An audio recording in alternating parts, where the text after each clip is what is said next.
Nyligen rapporterade BBC om hur Sveriges bostadskris är så illa att man nu överväger att ta med Stockholm i Guinness rekordbok. Varför finns det inga bostäder? I många år har vi vetat hur knapert det har varit på den fronten. Den här artikeln från 2011 är lika aktuell idag. Våren 2015 ansåg Boverket att det i stort sett behöver byggas ett nytt Stockholm för att ha plats till alla. Och det här var innan flyktingströmmen ökade markant på hösten. Läget är rent av katastrofalt. Vill du flytta någonstans måste du ställa dig i bostadskö i typ 10 år innan. Över åren så har det absolut inte undgått politikerna att folk behöver någonstans att bo. Men ändå har de vägrat göra något åt det samtidigt som de har importerat tusentals människor från andra länder. Bostadsbyggandet ökar kraftigt, men ändå anger fler kommuner än tidigare att det råder bostadsbrist. Enligt SCB beror detta till stor del på att befolkningen ökar i snabbare takt än vad man hinner bygga bostäder. 80% av Sveriges befolkning bor i kommuner som bedömer att de har underskott på bostäder. Samtidigt har fokusen legat på dyra bostadsrätter istället för billiga hyresrätter. Så när man väl bygger bostäder ser man alltså till att det är sådana som de flesta människor inte har råd med. Tillåt mig att påpeka något som är lite otrevligt. Det ligger inte i varken fastighetsägares eller bankirers intressen att tillräckligt med bostäder byggs. Massinvandring och fler tonåringar som flyttar hemifrån leder till ökad efterfrågan på bostäder. Vilket låter fastighetsägare ta ut ockerpriser på de få bostäder som finns nu. Men det är klart, vissa människor skulle ju avfärda det här som en paranoid konspirationsteori. För alla vet ju att fastighetsägare är idealister som sysslar med välgörenhet. De har inget vinstmaximeringstänkande överhuvudtaget. Det är därför Svenska Bostäders vd sa till tidningen Bofast att det är inte rimligt att sänka hyrorna. Jag menar, det finns ju ingen som sänker priset på en vara som man har kö till. Fantastisk människosyn där, verkligen. Själv tycker jag att tak över huvudet borde ses som en mänsklig rättighet och garanti för ett lands medborgare. Men du ser alltså hemlöshet som ett tillfälle att tjäna mer pengar. Fräscht. Väldigt fräscht. Dessutom skapar bostadsbristen enorma lån. Svenskarna har några av de högsta privatlånen i världen. Bankerna tjänar inga pengar på billiga hyresrätter. Vad de tjänar på är skuldslavar som måste ta gigantiska lån. Och ju fler människor man kan skuldsätta, desto bättre. Toppbankernas vinst på bara låneräntan år 2011 var 80 miljarder kronor. Och det är lite konstigt att så många politiker blir belönade med jobb inom näringslivet efter sin så kallade tjänstgöring till samhället. Både från höger och vänster. Om man inte visste bättre hade man kunnat misstänka att privata banker och företag påverkar politiken lite grann genom att belöna politiker med toppjobb. För vad de blir belönade kan man ju faktiskt bara spekulera. Men det verkar numera vara tradition att politiker skapar vinster på sin tid som folkvalda. De driver fram politiska beslut som gynnar rika människor och får sedan jobb hos samma rika människor. Den som igår hävdade sig representera folket i näringslivsfrågor blir idag anställd av näringslivet. Är det drivkraften du vill se i de politiker du väljer att representera dig? I USA är korruption inom politiken ett välkänt faktum. Stå för den här saken så får du ett schysst jobb sen. Men Sverige däremot är naivitetens högborg. Här litar vi faktiskt på politiker. Men vad gör regeringens toppolitiker mitt under den här enorma bostadsbristen? Vad gör fackförbundens toppar för någonting? Jo, de hjälper varandra att få lyxlägenheter mitt i centrala Stockholm så de inte behöver uppleva konsekvenserna av sin egen invandringspolitik. Det svenska hyckleriet i ett nötskal. Samma personer som skriker sig hesa för mångkulturen hjälper varandra att få lyxvåningar där det inte bor några invandrare. Samma politiker som tycker att Sverige ska ta emot flest invandrare per capita i hela Europa vill själva inte bo i såna där jävla negerområden. Jo, det spelar ingen roll om man står till vänster eller höger. Alltså, det vill jag verkligen säga. Vad man säger är en sak, vad man gör är en annan sak. Va? Jag har mött många människor som tycker att vi har ett jättebra... Jag mötte till exempel en socialdemokratisk kommunalråd häromdagen som sa till mig så här att... Ja, jag har sett många gånger mina socialdemokratiska partikamrater har stått i tv och tidningar och sagt vad bra med integration och vad bra med mångkulturellt samhälle. Dagen efter kan samma person ringa upp till honom som då var vd för ett stort allmännyttigt bostadsbolag och säga att min son behöver en lägenhet. Och för fan inte i de här jävla negerområdena där ni framförallt har bostäder. Alltså sånt hyckleri finns va. Befolkningsökning är lika med ökad efterfrågan, är lika med högre vinster, är lika med en befolkning som inte har råd att ställa krav på sitt eget samhälle.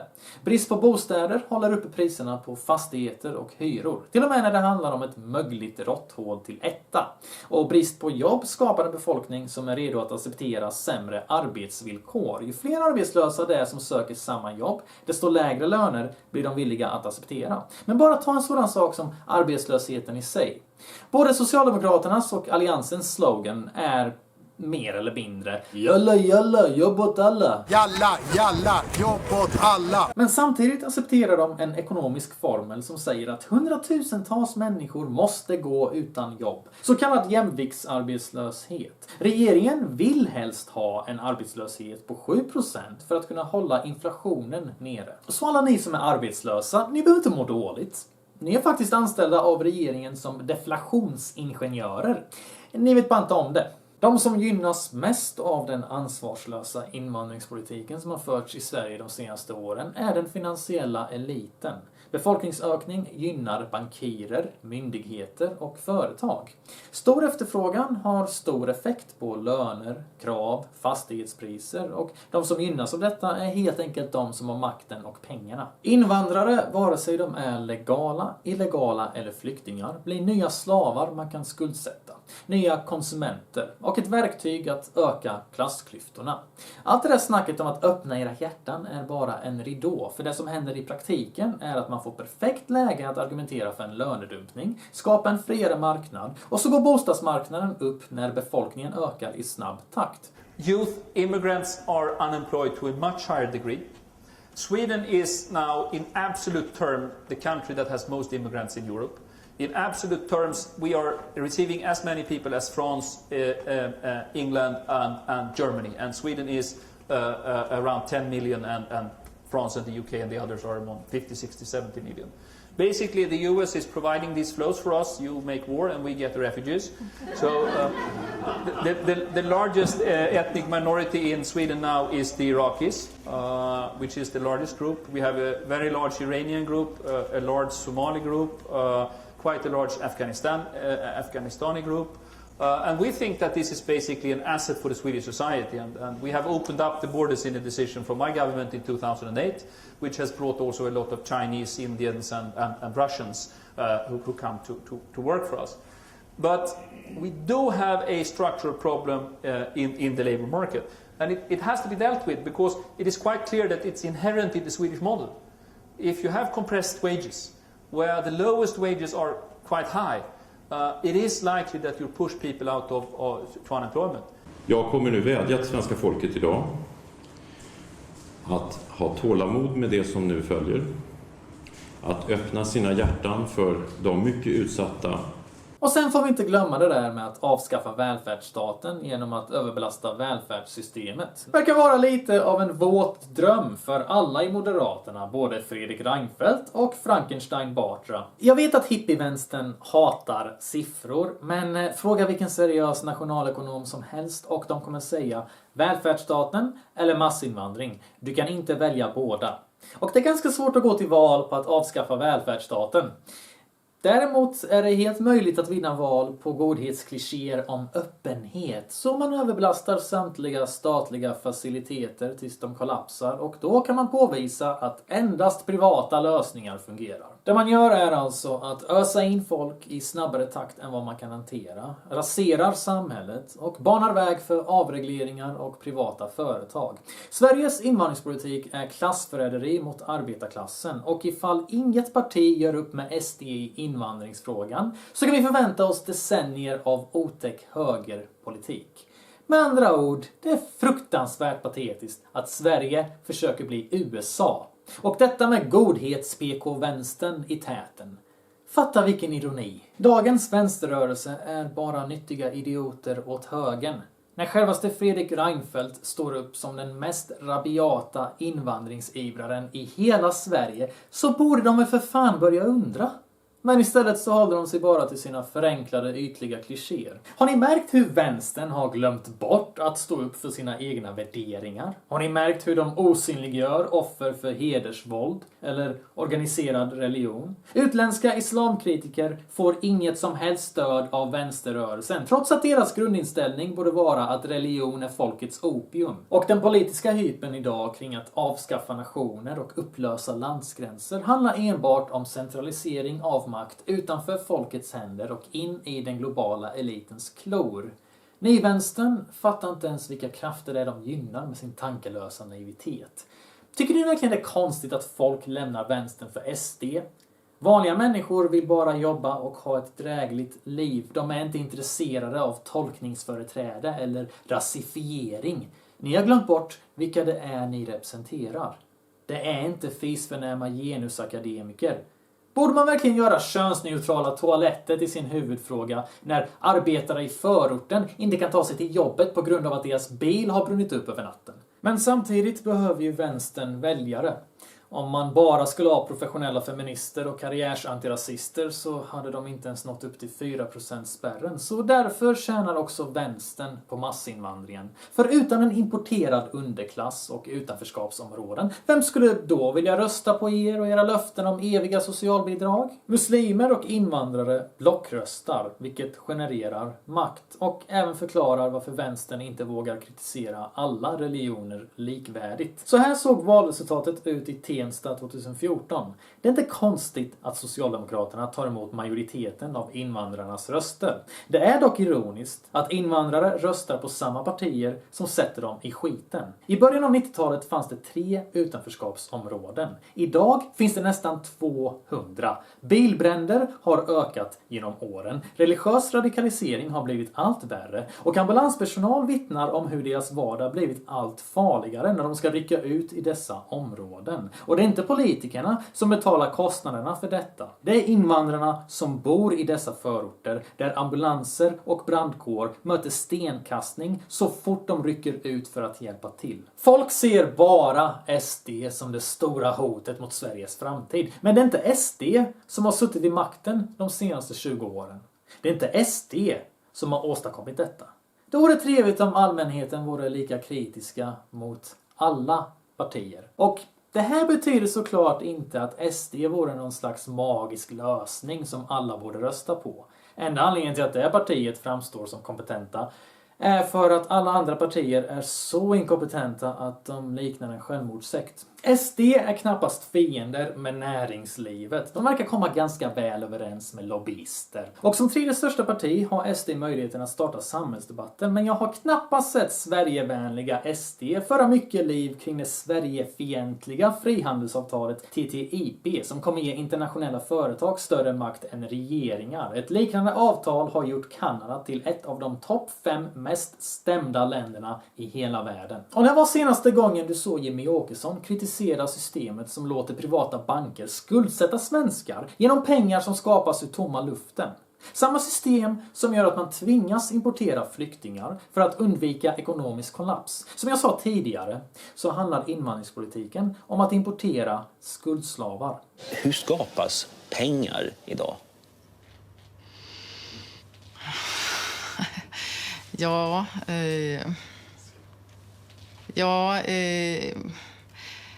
Jag vet inte vad jag ska svara på den frågan så det ska bli pedagogiskt bra. En gång i tiden gjordes pengar av ädla metaller. De var värda sin vikt i guld. Så kom sedlarna. Pengars värde garanterades av bankerna, ytterst centralbankerna. Idag är de flesta pengar siffror i datorer. Cash utgör mindre än en 10-del av alla pengar.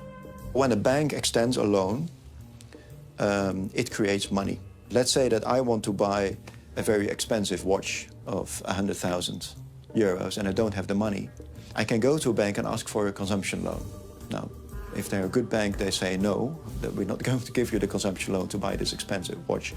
But if they do give me it, they don't give me a bag of money. They will just take my credit card, my passport, perhaps there will be something done on a computer keyboard, some signatures, that's it, right? I walk away with the watch on my wrist, very happily, supposedly. Now, at this point, money has been created. This money didn't exist this morning when I got up and decided to buy the watch. and take out a loan. That's new money, fresh money. That's how banks create money. Banks bring new money into the economy as they make out loans. Money is debt.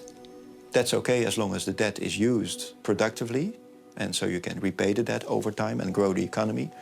But if money is created, if credit is given out to be invested without productive activity connected to it, then you have a problem. When you make the links between these developments, GDP growth driven by consumption, consumption driven by debt, debt made possible by increasing house prices, they have to stop rising at some point. If house prices start falling, that will mean households cannot take on more debt.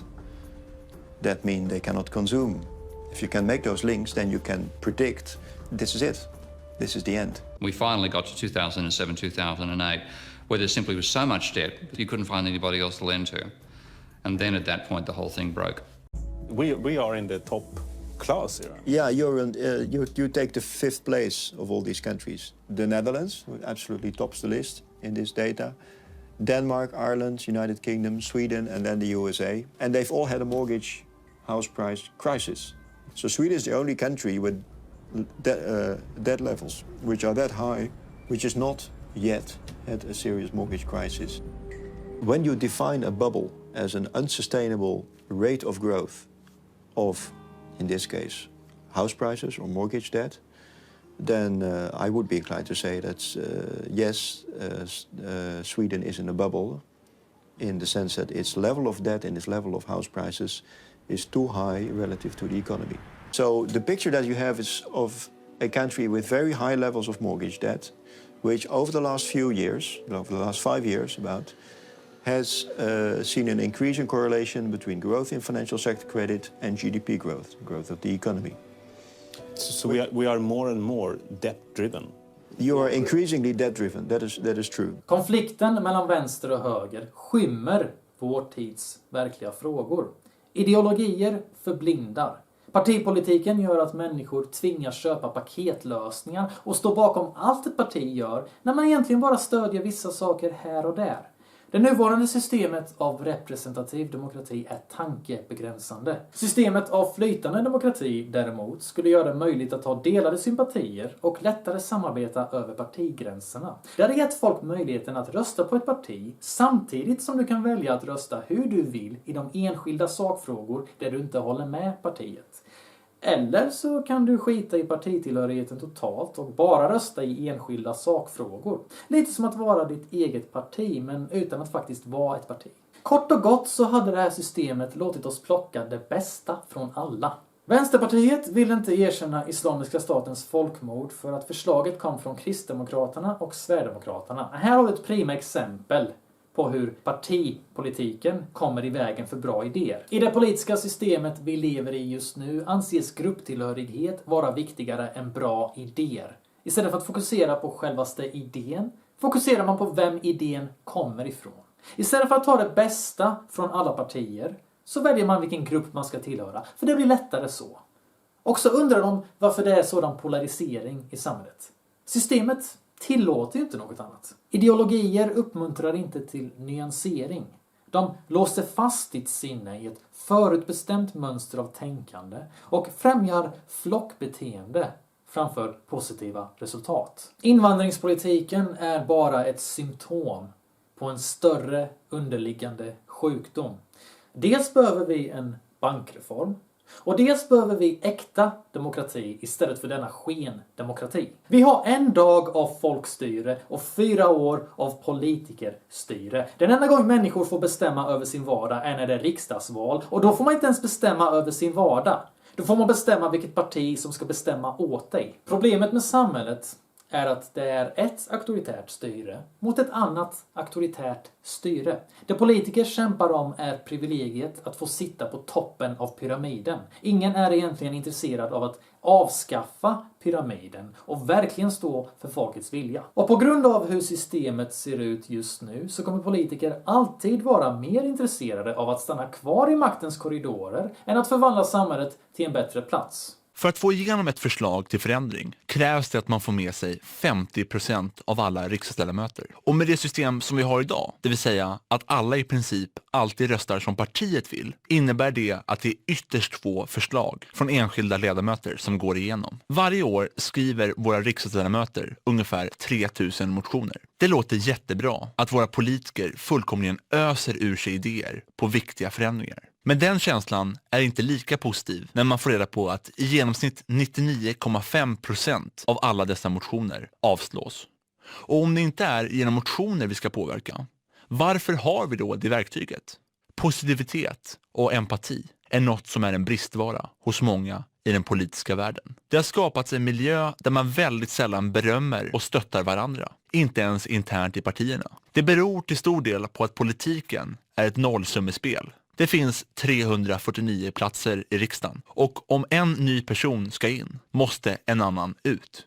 Maktens korridorer kommer troligtvis alltid att vara en plats där negativitet och pessimism tillhör vardagen. Antingen ägnar man all sin energi åt att försöka förbättra vårt samhälle genom att komma på lösningar på de problem som finns. Eller så gör man det motsatta och ägnar all sin tid åt att hitta fel på motståndarna och deras idéer. Vara som en maskin och oavsett vad motståndaren säger, säga det motsatta. Och för mig är det här en loser-attityd. Det är ingen som har förändrat världen genom att klanka ner på människor och deras idéer. Själv kommer Anton Abele inte kandidera i riksdagsvalet i höst. Han tänker sluta med politiken för att pröva nya saker och han tycker att fler politiker borde göra likadant för att inte tappa kontakten med verkligheten. Det är lätt att göra det i riksdagshuset för det finns allt där. Det finns liksom gym, det finns bad, det finns matmöjligheter så man kan stanna kvar liksom alltid. Och det finns till och med de som bor i riksdagshuset och det är lätt att leva ett liv där och som inte riktigt är kopplat till det verkliga livet skulle jag vilja säga. Jag anser att lösningen på Sveriges problem är ökat lokalt självbestämmande. Att ge vanliga människor mer makt över sin vardag och politiker mindre makt. Politiker bör vara tjänare åt folket. Inte affärsmän som tillåts utnyttja samhället för att putsa upp sitt CV. Jag vill ha allmän rösträtt i alla sakfrågor. Demokratin behöver inte vara långsam. Den hade kunnat vara mycket snabbare än vad den är just nu. Direktdemokrati hade även gett folket möjligheten att avsätta en statsminister direkt ifall man märker att man röstar in en inkompetent fåne som knappt har förtroende av 30% av landets befolkning. Med andra ord så hade det varit demokrati på riktigt. Inte illusionen av demokrati som vi har just nu.